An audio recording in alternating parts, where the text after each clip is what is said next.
Hello guys, কেমন আছো সবাই? আশা করি সবাই খুব ভালো আছো। আজকে আমরা দক্ষিণ কোরিয়ার এমন একটা সিনেমা সম্পর্কে জানতে চলেছি যে সিনেমাটি তোমার পুরো মাথা ঘুরে দেবে। সিনেমাটির নাম হচ্ছে রেইনবো আইস, এবং রেইনবোর নাম শুনেই বুঝতে পারছো যে এই সিনেমাটাতে সমকামীর ব্যাপার রয়েছে। বাট এই সিনেমাটাতে কিন্তু ক্রাইম রিলেটেড। কেন ক্রাইম রিলেটেড? মানে নর্মালি সমকামিতা কিন্তু পুরো দুনিয়াতে আস্তে আস্তে ছড়িয়ে পড়ছে। ছেলেরা আস্তে আস্তে হিজলা হচ্ছে, নিজেদের মেয়ে মনে করছে, এবং সমাজে বিভিন্ন নামি দামি মানুষ রয়েছে যাদের আমরা গে মনে করছি না, সাধারণ মানুষ মনে করছি। সাধারণ মানুষের রূপে যে ওইসব ভয়ঙ্কর গেরা রয়েছে, কতখানি ভয়ঙ্কর একটা ব্যাপার, এবং এটা নিয়ে কি ক্রাইম বা কি ধরনের কি হতে পারে। আজ থেকে 21 বছর আগের ওই সিনেমাতে খুব সুন্দরভাবে কোরিয়ানরা এই সিনেমাটাই বুঝিয়ে তুলেছে। এবং এই সিনেমাটার প্রথম হাফ অনেক স্লো হবে, এবং এর পরের হাফ দেখে তুমি পুরো শকড হয়ে যাবে যে শালারা কি কনসেপ্ট নিয়ে কি সিনেমা তৈরি করেছে। এবং আমাদের বর্তমান যে প্রেক্ষাপট, এই প্রেক্ষাপট অনুযায়ী সিনেমাটা একবারে 100% অ্যাপ্রোপ্রিয়েট। এখানে আমরা দেখবো যে একটা ছেলে যে নিজেকে মেয়ে ভাবা শুরু করে, তার জন্য পরিবার কতখানি দায়ী থাকে, এবং তারপর সমাজে যে আরো ওই যে মনে করো যে ভদ্রবেশী যে মুখোশধারী যে গেরা রয়েছে তারা কতখানি ডেঞ্জারাস হতে পারে, এবং তারপর কাহিনী কোন দিকে মনে হয় ফুল জিনিসটা আমরা জানবো।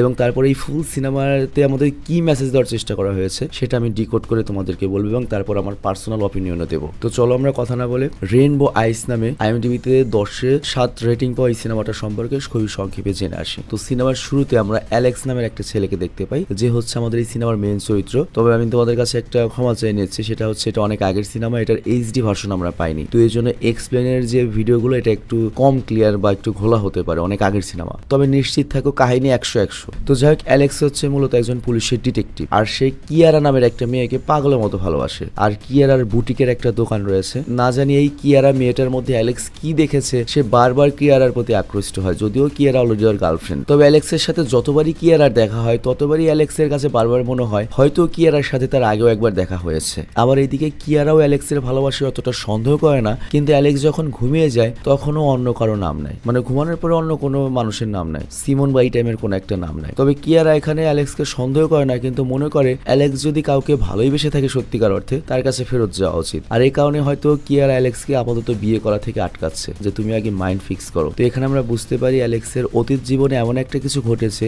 যে কারণে সে সবসময় ডিস্টার্ব থাকতো। তো যাই হোক, এরপর আমরা দেখতে পাই অ্যালেক্সকে জ্যাকলিন নামে একটা মেয়ে কল করে, আর সে বলে একজনের মার্ডার হয়েছে। তো এই জ্যাকলিন হলো পুলিশ ডিপার্টমেন্টে অ্যালেক্সের কলিগ, আর সে মনে মনে অ্যালেক্সকে অনেক পছন্দও করে। তবে অ্যালেক্স তাকে শুধুমাত্র একজন বান্ধবী বা কলিগ হিসেবেই দেখে। তো এরপর অ্যালেক্স যখন ঘটনাস্থলে পৌঁছায় তখন আমরা জানতে পারি যে বেনি নামের একজন লোকের মার্ডার হয়েছে, আর ওই লোকটা অনেক বেশি ধনী ছিল, অনেক প্রভাবশালী ব্যক্তির সন্তান, আর তার নিজের একটা জিমও রয়েছে, এবং ওই জিমের মধ্যেই তাকে অনেক খারাপভাবে মার্ডার করা হয়েছে, এবং বেনিকে মোট 20 বার চাকু দিয়ে আঘাত করা হয়েছে। আর ওই জায়গাতে জ্যাকলিন নামের ওই মেয়ে যে পুলিশ ডিটেকটিভ, সে একটা ক্যামেরা খুঁজে পায়, আর ফরেনসিক এক্সপার্টরা বেনির নখ থেকে লম্বা চুল এবং রক্ত পায়। এবং বেনির ফোনের শেষ কলটি ছিল তার গার্লফ্রেন্ড ডোনা নামের একটা মেয়ের, এবং বেনির মৃত্যুর 15 মিনিট আগে ডোনার সাথে তার কথা হয়েছিল। তবে বেনি তার মৃত্যুর পরে তার যে প্রপার্টি রয়েছে সেটার মালিকানা আবার ডোনার নামে করে দিয়েছিল। তো সেই হিসেবে বেনি মারা গিয়েছে, এখন আলটিমেটলি ডোনা এটার মালিক। তো এই জন্য পুলিশের সন্দেহ যায় ডাইরেক্ট ডোনার উপরে। তো এরপর অ্যালেক্স করে কি ডোনাকে জিজ্ঞাসাবাদ করার জন্য ওর নাইট ক্লাবে যায়, কিন্তু ডোনা এখানে একেবারেই ঠান্ডা মেজাজের একটা মেয়ে। বেনির মৃত্যু তোর একটুও কষ্ট নেই, এবং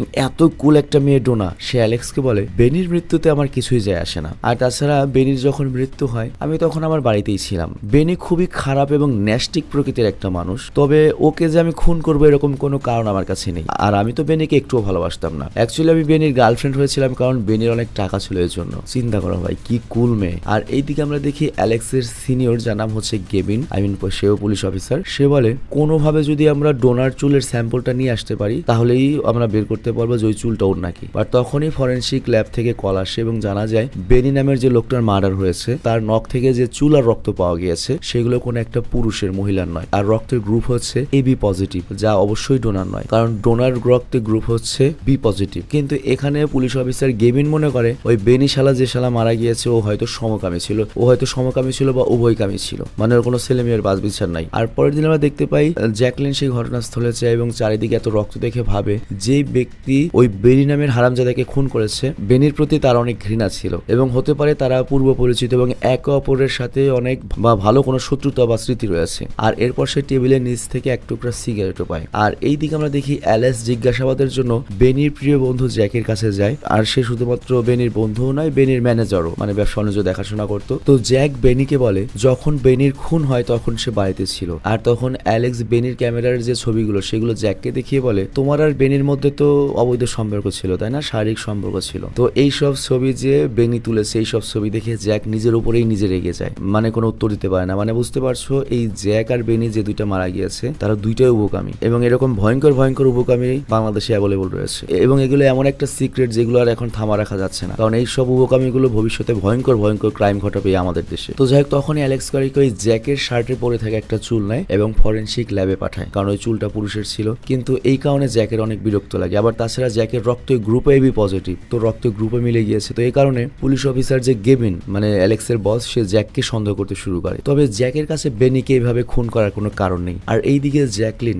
যে সিগারেটটা পেয়েছিল সেটা পোস্টমর্টমে পাঠানোর পরে জানা যায় যে ওই সিগারেটের মধ্যে লিপস্টিকের দাগ পাওয়া গিয়েছে। তবে নখ আর চুল তো পুরুষের। তো গেভিন এইবার কনফিউজড হয়ে যায়। মানে প্রথমে গেভিন যখন দেখলো যে নখে রক্ত আর চুল পাওয়া গিয়েছে পুরুষের, তার মানে বেনিকে পুরুষ মেরেছে, কিন্তু এখন আবার সিগারেটও পাওয়া গিয়েছে যেটার মধ্যে লিপস্টিকের দাগ। তো গেভিন তো কনফিউজড, তোমরাও কনফিউজড, বাট নিশ্চিত থাকো অনেক বড় ধরনের সারপ্রাইজ অপেক্ষা করছে, কিংবা হয়তো একটু আন্দাজও করতে পারছো। রক্ত পুরুষের, চুল পুরুষের, কিন্তু সিগারেটে লিপস্টিক, তার মানে কোন টাইপ মানুষ বুঝতে পারছো। আর এইদিকে আমরা দেখি অ্যালেক্স সবসময় ভয় থাকে যে ওর গার্লফ্রেন্ড কিয়ারা যেন ওকে আবার ছেড়ে না যায়, কিন্তু কারণ অ্যালেক্স যখনই কিয়ারার কাছে রাত থাকে তখনই ওর অতীতের স্মৃতি মনে পড়ে এবং কোন একজনের নাম নেয় বারবার। তো এরপরে অ্যালেক্স তার ছোটবেলার জায়গায় চলে যায়, যেখানে যাওয়ার পরে ওর সুজান নামের একটা মেয়ের সাথে দেখা হয়। আর এই মেয়েটা হচ্ছে অ্যালেক্সের ছোটবেলার বান্ধবী এবং 10 বছর পরে তাদের দেখা হয়েছে দুজনের। তো এখানে সুজানের ছোট মেয়েকে দেখে অ্যালেক্স তো অবাক হয়ে যায়। আর তখন সুজান অ্যালেক্সকে বলে, আমার ভাই সিমন কয়েক বছর ধরে নিখোঁজ, তুমি দয়া করে একটু ওকে খুঁজে দাও না। আর এইদিকে আমরা দেখি পুলিশ চিফ সবার উপরে রেগে রয়েছে, কারণ খুনের 1 সপ্তাহ হয়ে গিয়েছে, এখনো খুনিকে খুঁজে পাওয়া যাচ্ছে না। আর অন্যদিকে কিয়ারা অ্যালেক্সের বাড়িতে পুরনো ছবি দেখে। তো কিয়ারা তো অবাক হয়ে যায় যে এরা কারা। আর অ্যালেক্স তখন বলে, ও হচ্ছে সুজান, ও হচ্ছে ওর ভাই সিমন, ওরা দুজনই আমার ছোটবেলার বন্ধু, আমরা একসাথে পড়তাম। তবে সিমনকে কয়েক বছর ধরেই খুঁজে পাওয়া যাচ্ছে না, কেউ জানে না কোথায় রয়েছে। তবে এখানে আমরা জানতে পারি অ্যালেক্স পুলিশ হওয়া সত্ত্বেও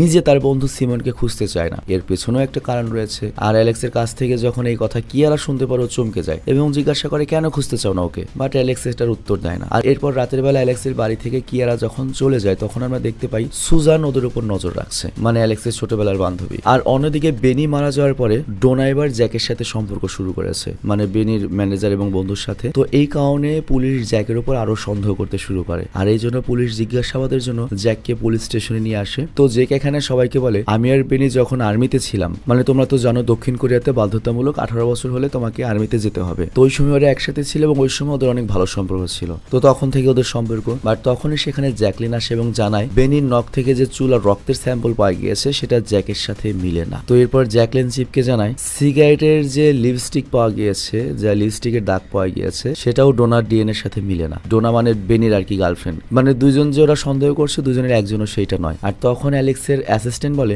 মৃত্যুর আগে বেনি তার আর্মির পুরনো বন্ধুদের সাথে দেখা করেছিল। আর এরপর আমরা দেখতে পাই সুইমিং পুলের ওয়াশরুমে কোনো একজন অপরিচিত লোক জ্যাককে চাকু দিয়ে খুব খারাপ ভাবে আহত করে মেরে ফেলে। তো এর মানে কি হলো, যাকে সন্দেহ করা হচ্ছে সেই খুন হয়ে গেল। তো তখন পুলিশদের মধ্যে আরো একটা টেনশন পড়ে যায় এবং চিন্তা ভাবনা চেঞ্জ করতে হয়। এবং এইবার সরাসরি সন্দেহ আবার ডোনার দিকে আসে যে ডোনাই খুনগুলো করাচ্ছে কিনা, কিন্তু ঘটনাস্থলে খুনির কোনো আঙুলের ছাপ বা কোনো চিহ্নই পাওয়া যায়নি। তো অ্যালেক্স আর কেভিন মনে করে এই খুন হয়তো বর্তমান সময়ের কোনো শত্রুতার জন্য নয়। বেনি আর জ্যাককে যেহেতু মারা হয়েছে তার মানে অতীতের কোনো ঘটনার জের হিসেবে ওদের দুজনকে মারা হয়েছে। আর যেহেতু ওরা আর্মিতে ছিল ওই সময় কারোর সাথে শত্রুতা হয়েছে কিনা এইটা রেকর্ড জানার জন্য ওরা করে কি আর্মির ওখানে যায় এবং আর্মির রেকর্ড থেকে জানতে পারে যে ওরা 3 বন্ধু ছিল এবং 3 জনকে কোনো কারণে ট্রান্সফার করা হয়েছিল। তাদের মধ্যে একজন হচ্ছে বেনি, দ্বিতীয় জন জ্যাক, আর তৃতীয় জন আরেকজন যার নাম হচ্ছে জিমি, যাকে এখনো আমরা সিনেমাতে দেখিনি। তো এখানে পুলিশ অফিসার গেভিন বুঝতে পারে আর্মির সার্ভিস আর 1 মাসের পরে ওদের শেষ হয়ে যেত, কিন্তু হঠাৎ করে ওই আর্মি বেস থেকে ওদেরকে কেন ট্রান্সফার করা হয়েছিল, তার মানে ওইখানে নিশ্চয় ওরা কোনো ঘটনা ঘটিয়েছিল কারোর সাথে। তো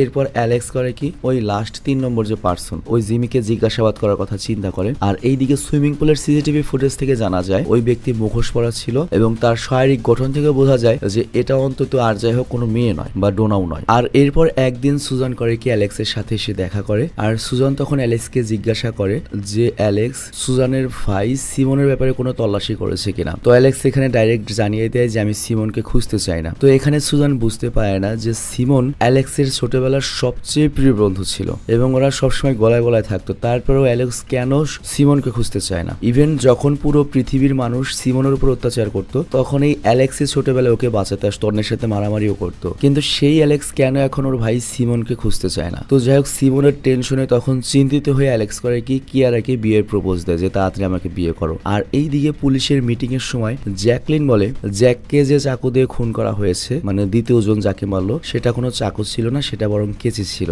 আর সে আরো জানায় জ্যাক যখন আর্মিতে সার্ভিস করতো ওই সময় আর্মিতে একটা অ্যাক্সিডেন্ট হয়েছিল, মানে যে ঘটনায় জ্যাক, বেনি আর জেমিকে মানে তিন বন্ধুকে অন্য জায়গায় ট্রান্সফার করা হয়েছিল। আর সেই জায়গাতে একটা পাগল মানে যে ওদের জুনিয়র, তাকে ওরা বুলি করতো তিনজনে, এবং ওর বুলির শিকার হয়ে ওর নিজের উপরে গুলি করেছিল। তো এরপর সেই পাগলকে দেখানো হয় যে নিজের উপর গুলি করেছিল। তো অ্যালেক্স যখন ওই ছেলেটিকে দেখতে পায় ও পুরোপুরি শকড হয়ে যায়, কারণ সেই পাগল আর কেউ নয়, ওর ছোটবেলার সেই বন্ধু সিমন। আর এরপর আমরা দেখি অ্যালেক্স সুজানের কাছে আসে। তো অ্যালেক্স তখন সুজানকে বলে আর্মিতে থাকা অবস্থায় সিমনের সাথে কি এমন হয়েছিল যার জন্য গুলি করে আত্মহত্যার চেষ্টা করেছিল, এটা তুমি তো আমাকে কখনো বলনি। এবং এরপর ওর দুজন আর্মি কলিগের খুনও হয়েছে, তবে আমি সিমনকে খুঁজতে পারবো না। তবে এই কথায় আমরা বুঝতে পারি যে অ্যালেক্স তার ছোটবেলার বন্ধু সিমনের স্মৃতি থেকে নিজেকে দূরে রাখতে চায়, কিন্তু বারবার সিমনের টেনশনটা তার মাথায় এসে আঘাত করে। তো সিমনের সাথে কি এমন স্মৃতি ছিল সেটা বোঝানোর জন্য আমাদের নিয়ে যাওয়া হয় ফ্ল্যাশব্যাকে। তো আমরা ফ্ল্যাশব্যাকে একটা মেয়ের মতো একটা ছেলেকে দেখতে পাই, যে মেয়েদের মতো ড্রেস আপ করতো, অনেকটা মেয়েদের মতো ছিল, সেইটাই ছিল হচ্ছে সিমন। আর এই কারণে হাই স্কুলের বাকি যে ছেলেরা ছিল তারা সিমনকে বুলি করতো।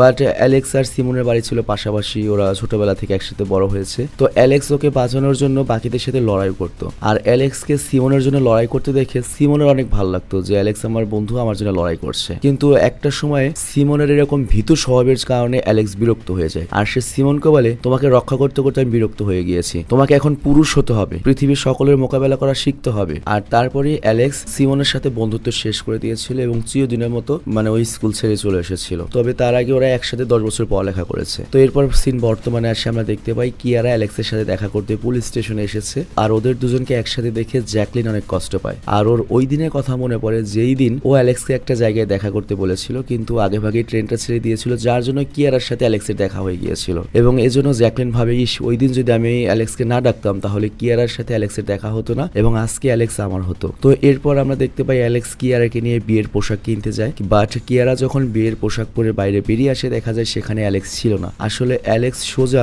সিমনের আর্মি বন্ধুদের সাথে দেখা করতে বের হয়েছিল। তো এখানে সিমন নামের বন্ধুর যে আর্মি কলিগরা ছিল তারা বলে সিমন তো একদম মেয়েদের মতো ছিল, হিজলা টাইপের, ও আর্মির জন্য একদমই পারফেক্ট ছিল না। তবে আমরা যখন ওকে এই কথা বলতাম যে তোর পুরুষ হওয়া উচিত, তখনও বলতো এই কথা আমাকে ছোটবেলা থেকে কেউ বলতো যে আমাকে একজন পুরুষ হতে হবে, মানে বুঝতেই পারছো এখানে অ্যালেক্সের কথা বলছে। আর এখানে অ্যালেক্স আরো জানতে পারে সিমনের যে আর্মির সিনিয়ররা ছিল, মানে যারা 1 বছর আগে এসেছে, যেমন বেনি, জ্যাক আর হচ্ছে জিমি। বেনি আর জ্যাক তো মরেছেই, ওরা তিনজন সিমনের মেয়েলি স্বভাবের কারণে ওকে বিভিন্নভাবে হ্যারাস করতো এবং ওর সাথে ফিজিক্যাল সম্পর্ক করার জন্য মারধর করতো, এবং যখন প্রয়োজন হতো ওকে ওরা রেপ করতো। আর এই প্রতি রাতে সিমন এই অত্যাচারগুলো সহ্য করতো। আর এই সবকিছু যখন সহ্যের বাইরে চলে যায় ও নিজেকে গুলি করে আত্মহত্যা করার চেষ্টা করে। তো এইখানে এই পয়েন্টটা বুঝতে পারছো, জিনিসটা শুনতে অনেক খারাপ লাগলো। আমাদের দেশে এরকম অনেক কিছু হচ্ছে, মান সম্মানের জন্য অনেক কথা বাইরে আসে না। সিরিয়াসলি আমাদের আশেপাশে ভদ্রবেশী অনেকে আছে যারা এই টাইপ লোক। গাইস, ভিডিওর এই পর্যায়ে একটা কমার্শিয়াল বিজ্ঞাপন রয়েছে, তোমরা বিজ্ঞাপনটা স্কিপ করে তারপর মূল ভিডিওতে চলে যাও। গাইস, অসাধারণ একটা সুপার এক্সাইটিং গেম রয়েছে, এটার নাম হচ্ছে এভিয়েটর। এটা সিম্পল এবং এখানে সারপ্রাইজিংলি উইন করা যায় এবং উইথড্র করা সহজ, smooth process, no trace, just pure entertainment. আর বিটেনার হচ্ছে এমন একটা জায়গা যেখানে তুমি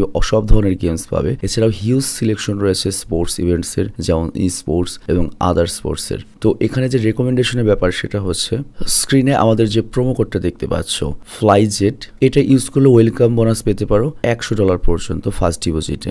এছাড়া অনেক চান্স রয়েছে প্রথম 50 জনের উপহার জেতার, এবং এটা সেফ, ইজি টু ইউজ এবং রিলায়েবল প্ল্যাটফর্ম, এবং উইথড্র অনেক ফাস্ট এবং স্মুথ, আর ইন্টারফেসটাও অনেক ভালো মতো কাজ করে। আর বেটুইনার এমন একটা প্ল্যাটফর্ম যেখানে সকল ধরনের স্পোর্টস রয়েছে, সবাই এখানে এন্টারটেইন হতে পারে। এছাড়া অনেক ফেভারিট গেমস রয়েছে, লাইভ স্পোর্টস রয়েছে, ই স্পোর্টস রয়েছে, আর ডিরেক্ট উইথড্র করারও সুযোগ রয়েছে।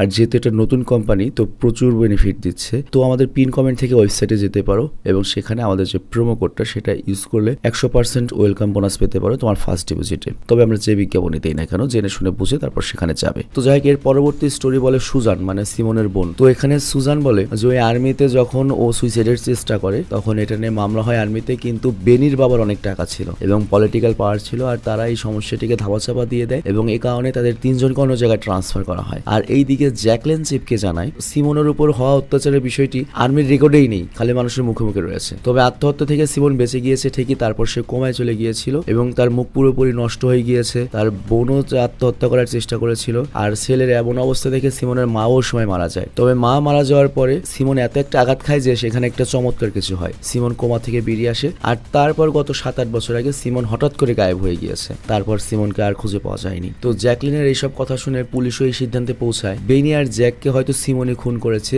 তার প্রতিশোধ নিতে, এবং এখন জিমি হয়তো লাস্ট টার্গেট হবে। মানে বুঝতেই পারছো, সেই মেলে টাইপ সিমন, মানে গে টাইপ সমকামী টাইপ সেই হিজলা টাইপ ছেলেটি মূলত এখন খুন করছে। আবার এইদিকে অ্যালেক্স তার নিজের বন্ধুর উপর এরকম অত্যাচার হয়েছে, এইটা শুনে ওর মাথা তো গরম হয়ে যায়। কারণ একটা বন্ধু যেমনই হোক, হিজলা হোক, জামলা তাই হোক, খারাপ তো লাগবেই। তো এই অত্যাচারের জবাব জানার জন্য যায় জিমির কাছে। বাট জিমিরও কোনো ভয় নেই, সে এখন অনেক উচ্চপদস্থ লোক, অনেকগুলো বডিগার্ডের আন্ডারে থেকে অনেক টাকা মালিক। এবং সে উল্টো অ্যালেক্সকে বলে, হ্যাঁ সিমনকে আমি রেপ করেছি, 100 বার রেপ করেছি, তো কি হয়েছে? পুলিশ আর সিমন আবার কিছুই করতে পারবে না, কারণ পুলিশের কাছে নাই প্রমাণ। আর সিমন একা আমার কি করবে, ও তো একটা হিজলাই। তো এই কথা শুনে অ্যালেক্স জিমিকে মারতে যায়, বাট তখন জিমির বডিগার্ড উল্টো অ্যালেক্সকে ধরে মারধর করে। আর তারপর আমরা দেখতে পাই জ্যাকলিন অ্যালেক্সকে বলে, তুমি কিন্তু এরকম মাতব্বরি যদি করো তোমার কিন্তু চাকরি চলে যেতে পারে। ইমোশন আর প্রফেশনালিজম এক জায়গায় করো না। আর এই দিকে অ্যালেক্সের যে বস, যার নাম হচ্ছে গেভিন, সে চিফকে বলে সিমন হসপিটালের থেকে পালানোর পরে প্যারিসে চলে গিয়েছে, তবে ওখানেও কেন গিয়েছে এটা কেউ জানে না। তো সিমনের ব্যাপারে অনেক টেনশনের পরে অ্যালেক্স করে কি কিয়ারার বুটিক্সের দোকানে আসে, কল করে এসেছে। বাট কিয়ারা যখন অ্যালেক্সের সাথে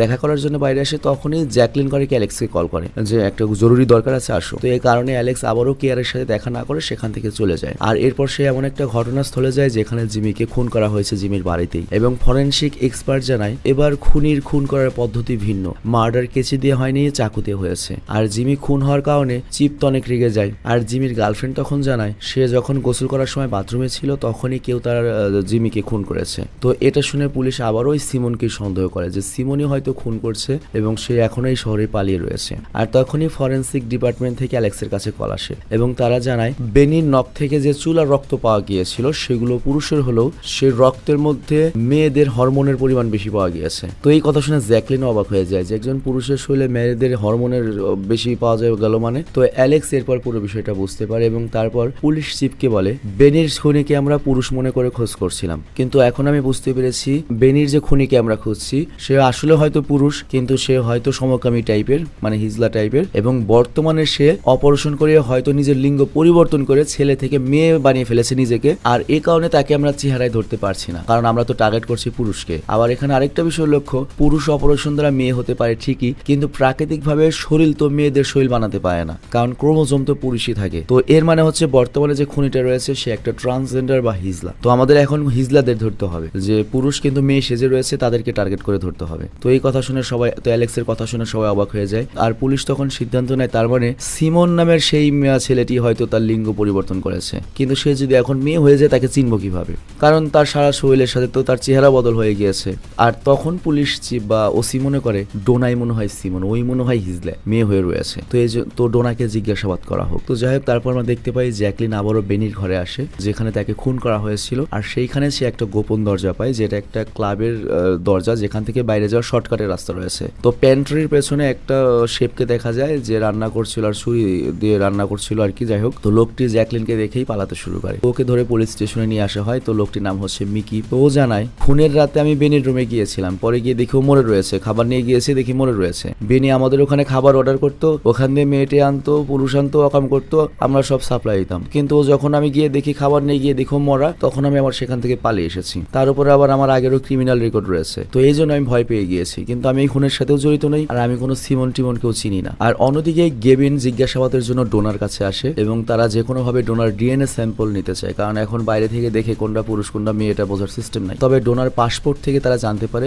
ডোনাও মাঝে মধ্যে প্যারিসে যাতায়াত করে, আর এই জন্য তারা ডোনাকে জিজ্ঞাসাবাদের জন্য পুলিশ স্টেশনে নিয়ে আসে। তবে বেনি মারা যাওয়ার আগে তো ডোনার নামে পুরো প্রপার্টি অ্যাপার্টমেন্ট লিখে দিয়ে গিয়েছে। তো গেভিন তখন ডোনাকে বলে তুমি কি তোমার লিঙ্গ পরিবর্তন করেছো? এটা শুনে ডোনা হেসে দেয় এবং সে বলে এসব কিছু করার প্রয়োজন নেই, বেনি যে টাইপের পুরুষ ছিল ওকে শুধুমাত্র মেয়ে নয় কোনো পুরুষ আসলেও ওকে পটিয়ে ফেলতে পারবে, আর তাছাড়া আমি যে কাউকে পটাতে পারবো, আমি জানি পুরুষ কি চায়, আমি ছেলে হলেও সেটা করতে পারতাম। তো এখানে মিকি ডোনাকে চিনতে পারে কারণ সেই হচ্ছে তার নতুন মালিক। তো যাই হোক, এরপর ডোনার ডিএনএ স্যাম্পল ল্যাবে পাঠানো হয় যে ও আসলেই পুরুষ না মেয়ে। আর এইদিকে সুজানের মনে পড়ে, যেটা খুবই গুরুত্বপূর্ণ একটা পয়েন্ট তোমাদের সবার মনে রাখা উচিত, ছোটবেলায় সে তার ভাইকে আদর করে সিমনকে মেয়েদের মতো মেকআপ করাতো, মেয়েদের মতো ড্রেস পরাতো। সিমন তখন এটা পছন্দ করতো না, কিন্তু এটা করতে করতে সিমন ছেলে হয়েও মেয়েদের মতো মনে করো মন মানসিকতা হয়ে যায়। মনে করো যে সব ছেলেরা বেশিরভাগ মেয়ে মেয়েদের সাথে মিশে বড় বোন বেশি থাকে, ওদের সমস্যা আর রিস্ক সবচেয়ে বেশি থাকে। কিন্তু যাদের বড় ভাই থাকে ওরা ছোট ভাই যারা ওই বড় ভাইয়ের মতো ম্যানলি ভাব দেখে ওরা ম্যান হয়ে যায়। তো এই জন্য বাচ্চাদের ছোটবেলাতে কোনোভাবেই ছেলেদের মেয়েদের জিনিস পড়ানো উচিত না, মেয়েদের মতো মেকআপ করানো উচিত না। তো যাই হোক, তখন এই কথা মনে করার পরে সুজন কারিক অ্যালেক্সকে কল করে এবং সে জানায় যে আমি আমার ভাইকে তো মেয়েদের মতো ট্রিট করে এমন বানিয়েছি,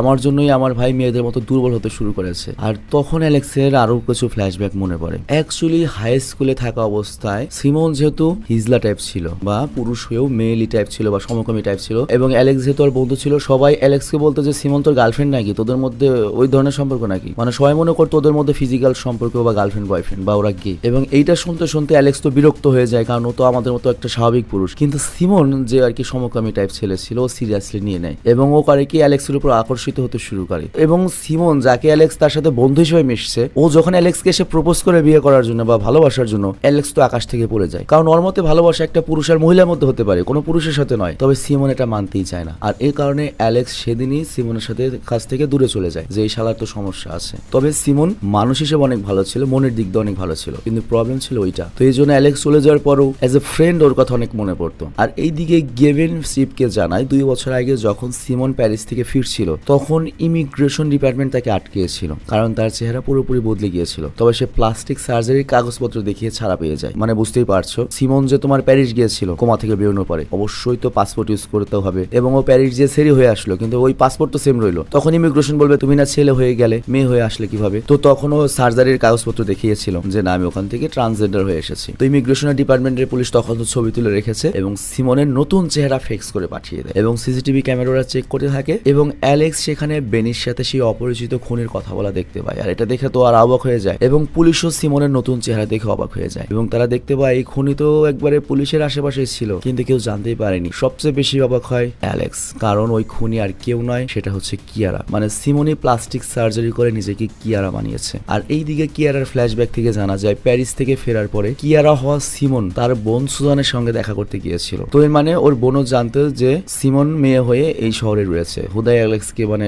উস্কাত যাতে না বুঝতে পারে যে সিমন এই এলাকাতেই রয়েছে। তবে তারপরে তখন সুজান করে অ্যালেক্সকে কল করে এবং জানায় সিমন তো নিজের লিঙ্গ চেঞ্জ প্রতিশোধ নেওয়ার জন্য করেনি, বরং তোমাকে পাওয়ার জন্য করেছে, কারণ তুমি বলেছিলে কারণ একটা পুরুষ শুধুমাত্র একটা মেয়েকে ভালোবাসতে পারে। আর এই জন্য আমি বারবার বলতাম যে তুমি সিমনকে খুঁজো, যাতে তুমি ওর অনুভূতি বুঝতে পারো যে ও তোমার জন্য কত কিছু করেছে। চিন্তা করো, এই বোনের ওর ভাই সমকামী হয়েছে, এখনো বোনকে সাপোর্ট করতেছে, এরকম বোন থাকা তো রিস্ক ভাই। আর এইদিকে আমরা দেখি অ্যালেক্স কিয়ারার কাছে যায়। তো এই কিয়ারা এখানে আমি তোমাকে হয়তো ভাগ্যে আমাদের এভাবেই হওয়ার দেখা ছিল, আর তাই আমাদের এইভাবেই দেখা হয়েছে, তবে আমি তো তোমার কাছে সে নিজেকেই ভুলে যাই, আমি এই মিথ্যেকেই সত্য বলে মেনে নেই যে আমি একজন ছেলে। তো অ্যালেক্স এইসব শুনে রেগে বলে তুই এমনটা কিভাবে ভাবলি যে লিঙ্গ পরিবর্তন করলেই তুই মেয়ে হয়ে গেলে আমি তোকে ভালোবেসে ফেলবো? তুই যেটা করেছিস আমাকে আরো মানসিক ভাবে ধোকায় ফেলেছিস। তুই তো প্রতিশোধ ওদের উপর নেস নি, তুই মূল প্রতিশোধ নিয়ে এসেছিস আমার উপরে। এমনি ছোটবেলার ওই বন্ধুর টেনশনে আমার মাথায় এখনো ঘাপলা লাগে, তার উপর তুই এতদিন আমার সঙ্গে থেকে যাকে আমি গার্লফ্রেন্ড হিসেবে এত ভালোবাসলাম, এখন জানতে পারলাম তুই একটা পুরুষ মানুষ। বাট কিয়ারা বলে যদি এরকমই হয়, তুমি যদি ওই ছেলে সিমনকে ভালো না বেসে থাকো, তাহলে বারবার ঘুমের মধ্যে কেন সিমনের নাম নাও? ঘুমের জেগে কেন ওর ব্যাপারে চিন্তা করো? তার মানে নিজেও তুমি শুধুমাত্র বন্ধু হিসেবে নয়, অন্যভাবে ওর উপর আকর্ষিত। তবে এইসব কথা শুনে অ্যালেক্সের মন গলে না, কারণ সে কিয়ারাকে আসলেই ভালোবেসেছিল। তো অ্যালেক্স মূলত খুব রেগে যায়। মানে ব্যাপারটা কেমন হলো যে আমাদের দেশে কয়েকদিন আগে নিউজ আসলো না, 1.5 বার সংসার করলো, পরে জানে পুরুষ। তো যাই হোক, অ্যালেক্স তো মূলত এমনিতেই সিমনের স্মৃতি ভুলতে চায়, কিন্তু ওই সিমনের সাথেও বসবাস করছিল ওইটাও বুঝতেই পারছে না। কিন্তু তারপরে এই কিয়ারার সাথেও 2 বছর ধরে রয়েছে, মানে ওই সিমনের প্রতি একটা বন্ধু হিসেবে টান ছিল, আবার এই কিয়ারার প্রতি ভালোবাসা। আবার এখন যখন জানতে পেরেছে যে ও পুরুষ, মনে করো আরো সমস্যায় পড়ে যায়। এবং মাঝে মাঝে অ্যালেক্সের মনে হয় ধুট্টর গেটে কোনো কিছু না, কিয়ারাকে আমি ভালোবাসি ওর কাছে যাই, মানে এরকম একটা পরিস্থিতি হয়ে গিয়েছে। মানে বুঝতেই পারছো, একটা কুত্তার সাথে থাকলেও তো সম্পর্ক মানে একটা ভালোবাসা টান আসে, ওরকম একটা ব্যাপার। আর এরপর এটাও জানা যায় সিমন কিয়ারা শুধুমাত্র বেনি আর জ্যাককে মেরেছে। কিন্তু এরপর যখন এটা সামনে এসেছে যে সিমনের উপর এরকম অত্যাচার হয়েছে, এটা যখন অ্যালেক্স জানতে পেরেছে, তৃতীয় খুনটা মানে জিমিকে মেরেছে অ্যালেক্স নিজে। আর এই ঘটনা জ্যাকলিন আগেই জানতে পেরেছিল, কারণ সে জিমির লাশের পাশে অ্যালেক্সের লাইটার পেয়েছিল। তো যাই হোক, পুলিশ তো জানতে পেরেছে যে কিয়ারাই হচ্ছে সেই খুনি সিমন। তো কিয়ারাকে অ্যারেস্ট করার জন্য পুলিশের বাড়ির দিকে রওনা দেয়, আর অ্যালেক্স তখন কিয়ারাকে পালিয়ে যেতে বলে, এবং অ্যালেক্স বলে যে পরের বার দেখা হলে আমি তোমাকে গুলি করবো, তুমি এখান থেকে চলে যাও। বাট কিয়ারা বলে সত্যিকারের ভালোবাসা কোনো খারাপ হয় না, নিজের অনুভূতিকে প্রকাশ করতে না দেওয়াটা খারাপ, প্রকাশ করাটা খারাপ না। আইসে আমার জবর ভালোবাসা। তো যাই হোক, এরপর কিয়ারা করে কি রাস্তার মধ্যে দাঁড়িয়ে করার চেষ্টা করে, বাট তখনই অ্যালেক্স করে ওকে বাঁচিয়ে নেয় এবং ওরা দুজনে পুলিশের হাত থেকে বাঁচতে শুরু করে, পালাতে শুরু করে। পুলিশ ওদেরকে পিছু নেয়। তো এইভাবে অনেকক্ষণ পালানোর পরে অ্যালেক্স আর কিয়ারা একটা ব্রিজের ডেড এন্ডে চলে আসে, যেখান থেকে পড়লে মৃত্যু, এবং পুলিশের গাড়ি ওদেরকে ঘিরে ফেলেছে। তো এখানে অ্যালেক্স মনে করো যে পুরো দুনিয়ার একটা দ্বিধাদ্বন্দ্বে পড়ে গিয়েছে। ওই ছোটবেলায় কিয়ারার বোন যদি ওকে মেয়েদের ড্রেস না পরাতো, আই মিন সিমনকে, তাহলে সিমন মেয়েলি টাইপ হইতো না। এবং তারপর যখন অ্যালেক্সের সাথে বন্ধুত্ব হয়েছে 10 বছরের, মানে খুব হেলদি রিলেশনশিপের বন্ধু, কিন্তু অ্যালেক্স তোকে ছেলে হিসেবে ট্রিট করেছে। কিন্তু ওই যে সিমন ও তো অন্য টাইপের বন্ধু ছিল, একটা ভালো মানুষ ছিল, এই জন্য অ্যালেক্সের একটা মায়া ওর জন্য। আবার কিয়ারা সেজে এসে ওর সাথে 2 বছর থেকেছে, তো ওই ভালোবাসা। তো অ্যালেক্স পরে যে এমন একটা ফাপড়ে যে ও কিয়ারাকে নিয়ে বাঁচতেও পারবে না, যে জানে শুনে একটা ছেলের সাথেও থাকতেও পারবে না, আবার কিয়ারাকেও ভালোবেসে ফেলেছে। তো এই পৃথিবী তোর জায়গা নেই। তো দুজনে বুঝতে পারে এবং ওরা দুজন করে কি, বাইকটা নিয়ে দ্রুত গতিতে ব্রিজ থেকে ঝাঁপ দেয় এবং তারপর ওরা দুজনেই মারা যায়। আর তারপর জ্যাকলিন করে কি, অ্যালেক্সের ফাইটার জেলে শ্রদ্ধাঞ্জলি জ্বালায়। আর জ্যাকলিন এখানে একটা কথাই বলে যে আসলেই ভালোবাসা কি জিনিস এটা বুঝতে পারা এত সহজ নয়। তো এখানে সিনেমাটা শেষ হয়। তো যাই হোক, আমরা কিন্তু অনেক সমকামী টাইপের সিনেমা দেখেছি, সমকামীর মনে করো স্টোরি নিয়ে, বাট এই স্টোরিটা কিন্তু পুরোপুরি ভিন্ন। এখানে কিন্তু সমকামিতাকে প্রমোট করা হয়নি। নর্মালি বাংলাদেশে ইদানিং সমকামীকে ব্যাপকভাবে প্রমোট করা হয়, যেটা হিজলা, যেটা যা সাংবাদিকরা খালি ঘুরে ঘুরে ওদের কাছে যায়, ওদেরকেই দেখায়। তবে এই সিনেমাতে কিন্তু খুবই প্র্যাকটিক্যাল একটা জিনিস দেখানো হয়েছে। তো এই সিনেমা আমি বলেছিলাম যে এটা ডিকোড করবো আমরা। তো সিমনকে ছোটবেলার বোন হচ্ছে হিজলা টাইপ বানিয়ে ফেলেছে। তারপরে কি হয়েছে, মোটামুটি ডিকোড তো আমি তোমাদের সিনেমার মধ্যেই বলেছি। তো এবার আমার ধারাবর্ষের মতো আমি যাই, সিনেমাটার মেসেজ আমি তোমাকে দিই। সিনেমাতে প্রথম মেসেজ হচ্ছে, তোমার বাড়িতে যে ভাইরা রয়েছে বা তোমার সন্তান রয়েছে, তাদেরকে টিপ দেওয়া উচিত না, তাদেরকে বিলাই পেন ওদের ছোটবেলা থেকে বোঝাতে হবে তুমি একটা পুরুষ, ওদেরকে পুরুষের সাথে বেশি মিশতে দিতে হবে। আবার ওই পুরুষদের সাথেও না, বুঝতেই পারছো, অনেক কিছু খেয়াল রাখতে হবে। As a parents, as a ভাই, তোমার এখন অনেক কিছু খেয়াল রাখতে হবে, কারণ পুরো দুনিয়াটা নষ্ট করে ফেলছে। বিশ্বাস করো, ছোটবেলাতে আমরা যখন বন্ধু-বান্ধব ছিলাম, আজ থেকে 20 বছর আগে এত মিডিয়া ছিল না, মিডিয়াতে এত গে প্রমোট করা হয় নাই। তৎকালীন সময় হয়তো 2-1 সমকামী ছিল, কিন্তু তারা সমাজে যখন দেখছে মেনে নেবে না, এটা নর্মাল না, তারা নিজেদের চেঞ্জ করেছে। কিন্তু এখন রেগুলারলি ইন্টারনেটে সব জায়গায় সিনেমাতে প্রমোট করে এটাকে নর্মাল করা হয়েছে এবং এমন ভাবে সাহস দেওয়ানো হচ্ছে যে এইটাই নর্মাল, যার জন্য এখন দেখো হাজার হাজার সমকামী বের হচ্ছে। তারপর আবার ফেসবুক, ইউটিউবে কি হয়েছে, সমকামী আসলেই তোমরা গালিগালাজ করে তাদেরকে ভাইরাল করে দাও, তোমরা শেয়ার করে তাদেরকে ভাইরাল করে দাও, গালি দিয়ে শেয়ার করে দিচ্ছ, ওদেরকে ভাইরাল করে দিচ্ছ, আরো প্রমোট করে দিচ্ছ। এবং বাংলাদেশে একটা আইন আসা উচিত যে সোশ্যাল মিডিয়াতে এই ধরনের সমকামিতা প্রমোট চলবে না। বাংলাদেশের সিনেমাতে সমকামিতা চলে, বাংলাদেশের যে ফ্যাশন ডিজাইন অমুক তুমুক, ভাই এদের এত ইন্টারভিউ নেওয়ার কি আছে? সে যত বড় পার্সন হোক, কেন তাদের ইন্টারভিউ নিতে হবে? এটা তো ইনডাইরেক্টলি তুমিও সমকামিতা প্রমোট করলে। ভাই আমার অডিয়েন্সের মধ্যে অনেকে সমকামী থাকতে পারে, আমি খালি একটা কথাই বলবো, ভাই পুরুষ হিসেবে আমরা জন্ম নিয়েছি। যখন একটা ফ্যামিলিতে একটা ছেলের সন্তানের জন্ম হয়, তাদের বাবা মার অনেক আশা থাকে। সেই ছেলের দায়িত্ব কি, সে প্রতিষ্ঠিত হবে, তার বাবা মাকে সে ভালোবাসবে, সন্তান হবে, নাতিপুতির চেহারা দেখবে। আর তুই বেটা খালি তোর মনে কর যে নিজের পিছন মারা খাওয়ার জন্য, নিজের একটু শান্তির জন্য সবার স্বার্থ জলাঞ্জলি দিয়ে দিলি, তো চরম লেভেলের স্বার্থপর। আর একটা ব্যাপার, যারা ছোট রয়েছে তাদের ছোটবেলা থেকে ম্যান হতে শিখতে হবে, মানে তোমাদের এটা হেল্প করতে হবে, ওদেরকে মেলি ড্রেস, মেকআপ, মানে ওই রকম সিস্টেম ওদেরকে করতে দেওয়া যাবে না। আরেকটা জিনিস কি, তোমার ছেলে যখন 2-3 বছর হবে, সব ছেলের সাথে মিশতে দেবা না। কারণ কোন ছেলে আবার মনে করো তার চেয়ে বড় একজনের সাথে সমকামিতার ছোঁয়া পাইছে, মনে করো আমি বিষয়টা কিভাবে বোঝাই, এগুলো নিয়ে কথা বলা উচিত না, কিন্তু এখন হার্ড টাইম বলতেই হবে। এটা জম্বির চেয়ে মহামারী আকারে চলে গিয়েছে। ধরো তোমার 5 বছরের সন্তান, আরেকজনের 5 বছরের সন্তান, ওই 5 বছরের সন্তান ধরো 15 বছর একটা পোলা যে সমকামী অলরেডি ওরে অ্যাবিউজ করছে, তো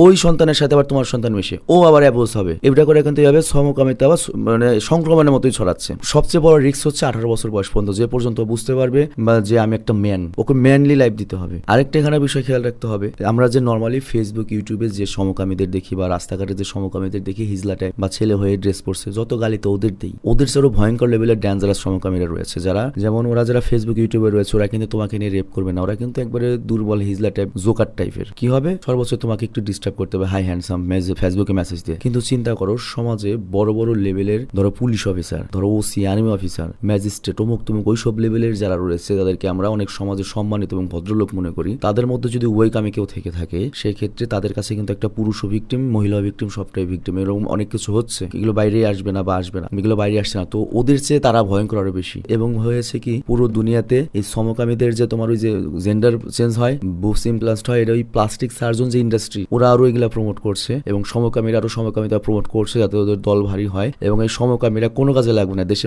বাবা ঘোর, গাঁজা ঘোর, মাদকাসক্ত বা অন্যরাও কাজে লাগবে, দেশের যুদ্ধ লাগলে যুদ্ধ করবে, কিন্তু এই যে হিজলা টাইপ যেগুলো আছে ভাই, এগুলো কোনো কাজে লাগবে না ভাই। ওরা এত স্বার্থপর, ওরা বাপ মায়ের কথাই চিন্তা করে নাই, তোমার দেশের কথা কি চিন্তা করবে? তো একজন বিদ্বান যত বড়ই হোক, চিন্তা করো আমাদের দেশের প্রেসিডেন্ট হিজলা, চিন্তা করো আমাদের দেশের আর্মি অফিসার হিজলা, মানে যে এইটা খুবই ভয়ের একটা সময় আমরা আছি। এই সময়ে তোমার খালি সন্তান জন্ম নিলে সন্তান না, তোমার মেয়ে যদি ছেলে হইতে চায়, আবার ছেলে যদি মেয়ে হইতে চায়, তুমি ব্যর্থ ভাই। নবীনগরে গিয়েছি ভাই, আমি গিয়ে পুরো শকড ভাই, কি সব থার্ড ক্লাস বলা, মানে আমি আমার ওয়াইফকে নিয়ে, মানে ওই সেনা নামে একটা শপিং মল রয়েছে, সেখানে আমি আমার ওয়াইফকে গেছে ক্লাসে, আমি দাঁড়িয়ে আছি বাচ্চাকে নিয়ে, দুইটা মেয়ে আসলো, একটা মেয়ে ঢুকলো, আরেকটা মেয়ে প্যান্ট শার্ট পরা, ও ছেলেদের মতো ভাব, কি বৃষ্টি লাগছে ভাই দেখতে।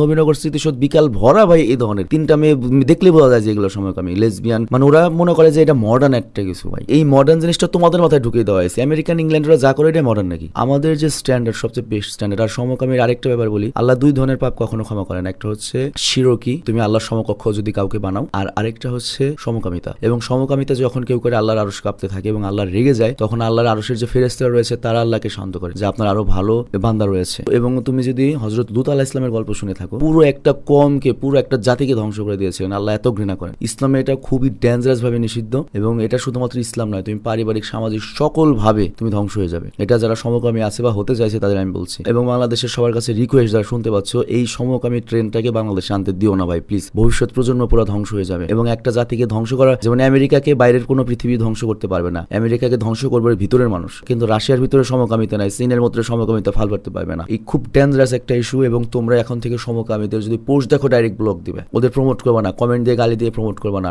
অ্যাংরি রিয়েক্ট দিয়ে প্রমোট করবে না, শেয়ার দিয়ে প্রমোট করবে না। এবং যারা আশেপাশে সমকামী আছে, তোমার ক্লাসে যদি এরকম কেউ থাকে, ওকে বুলি করা বাদ দিয়ে ওকে পুরুষ হতে শেখাও। তোমরা বুঝতে পারছো না, এখন থেকে যদি আমরা এই পদক্ষেপ না নেই, আমার মনে আছে ছোটবেলায় আমরা যখন বন্ধু থাকতাম, খারাপ ভাষায় বলি, আমরা একসাথে মাস্টার বেটের পাল্লা করতাম। ওইসব দৃশ্য মনে করলে এখন নিজেরই গিয়ে মনে হয়, কারণ আমরা তখন জানতামই না এইসব, কি আমাদের মাথায় ছিল না। 20 বছরে এত চেঞ্জ, যদি আরো 20 বছর পরে কি আসবে জানো? পুরুষের যে একটা সত্যিকারের বন্ধুত্বের মজা, সেটাই নষ্ট করে ফেলবে ওরা সমাজে। দুইটা ছেলে একসাথে ঘুরলে বলবো যে ওরা সমকামী। একসাথে রাতের পর রাত আমরা 3-4 জন একসাথে কাটাইছি, আমরা কত ঘনিষ্ঠ বুজম ফ্রেন্ড, মানুষ সমকামী বলবে, বাজে কথা বলবে, মানে ছেলে মেয়ে থাকলে যেরকম হয় ওরকম হয়ে যাবে। তোমরা যদি চাও সমাজটা নষ্ট না হোক, তোমরা যদি চাও যে সবকিছু ভারসাম্য বজায় রাখুক, তাহলে অবশ্যই তোমাদের সমকামিতার বিরুদ্ধে শক্তিশালী পদক্ষেপ নেওয়া উচিত। পুরো জাতি ধ্বংস করে দেবে ভাই। তো আমি বিদায় নিচ্ছি, ভালো থেকো, সুস্থ থেকো। আর লাস্ট একটা কথা বলি, যারা সমকামী তাদের সম অধিকার দরকার না, তাদের দরকার হচ্ছে ভালো মানের চিকিৎসা।